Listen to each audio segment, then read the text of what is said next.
In the year 46 BC, the city of Rome buzzed with anticipation. The Senate had decreed that the coming day would be one of unprecedented celebration. Julius Caesar, the man who had reshaped the very fabric of the Roman Republic, was to be honored with a triumph, a grand parade marking his victory over the formidable forces of Gaul and the rebellious factions in Egypt. This event was not just a commemoration of military success, but a testament to the themes encapsulated by the Six of Wands: victory, public recognition, success, leadership, and triumph after overcoming immense challenges. As the dawn broke, the streets of Rome were lined with citizens eager to witness the spectacle. Banners fluttered in the gentle breeze, and the air was filled with the scent of incense and flowers.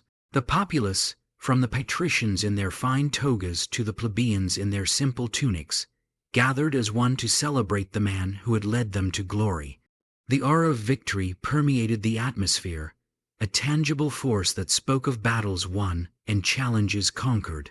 Julius Caesar, the central figure of this grand procession, rode at the head of his legions, seated on a chariot drawn by 4 white horses.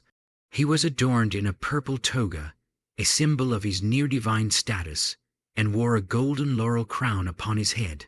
His visage, usually marked by a stern determination, softened as he acknowledged the cheers of the crowd. His eyes, however, held the weight of a man who had seen both the horror of war and the fleeting nature of victory.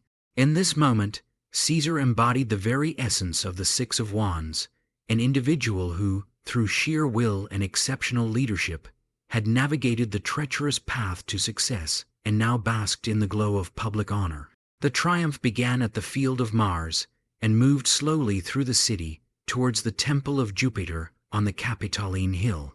The procession was a living tableau of Caesar's accomplishments. Behind his chariot marched his soldiers, their armor gleaming in the sunlight, and their faces showing the pride of having fought alongside a leader of unparalleled skill. These were men who had followed Caesar through the dense forests of Gaul, across the treacherous waters of the English Channel, and into the searing heat of Egypt. Each step they took was a reminder of the challenges they had faced, from the fierce resistance of the Gallic tribes to the political machinations in Rome that had sought to undermine their general's authority. Amid the soldiers walked prisoners of war, defeated Gaulish chieftains, Egyptian nobles, and even the once powerful Vercingetorix, now a broken man in chains. These captives were a stark contrast to the victorious Romans, their presence a silent acknowledgment of the obstacles Caesar had overcome. Yet, despite their humiliation, Caesar ordered that they be treated with respect, a reflection of his understanding that true victory was not just in conquest, but in magnanimity.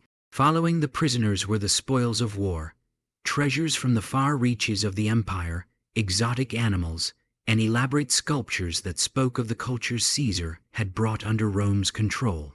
The crowd gasped in awe as elephants from Africa, camels from Egypt, and gold-plated chariots rolled past. This wealth, a material manifestation of Caesar's victories, would be distributed among the people and the state, further solidifying his position as a leader who brought prosperity to Rome.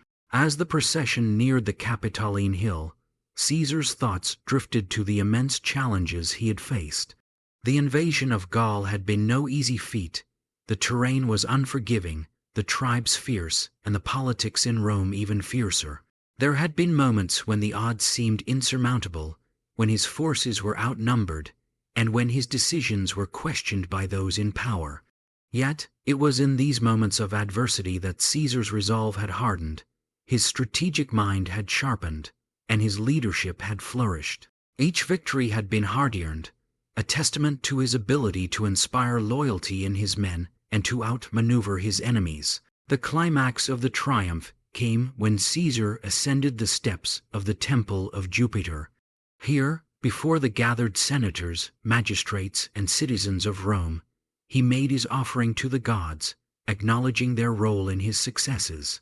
The crowd fell silent as he stood before the statue of Jupiter, the king of the gods, and placed a golden wreath at its feet. In this act, Caesar demonstrated the humility that lay beneath his ambitions. He understood that his victories, while achieved through his skill and leadership, were also part of a greater cosmic order. Yet, even as he made this offering, Caesar knew that the adulation of the masses was as fickle as the winds. The very success that had brought him to this pinnacle of power could just as easily lead to his downfall. Rome was a city built on the ideals of the Republic, where the concept of a single ruler was anathema to many. The Senate had granted him honors, but there were whispers of fear and jealousy among its members. Caesar's triumph was a public acknowledgment of his greatness, but it was also a reminder of the precarious nature of his position. As the day drew to a close, and the final rays of the sun bathed Rome in a golden light, Caesar returned to his home. The cheers of the crowd still echoed in his ears, but he was already thinking of the challenges ahead. The Six of Wands symbolized victory, yes, but it also carried a warning. Success could breed complacency, and recognition could turn into envy. Caesar was a man who understood this well. His triumph was complete, his place in history assured, but he knew that the road ahead would be fraught with new trials. That night, as the city celebrated, Julius Caesar sat alone in his study, contemplating his next move. The triumph had been a moment of glory, a public acknowledgment of his victories, but it was also a reminder that leadership was a continuous journey.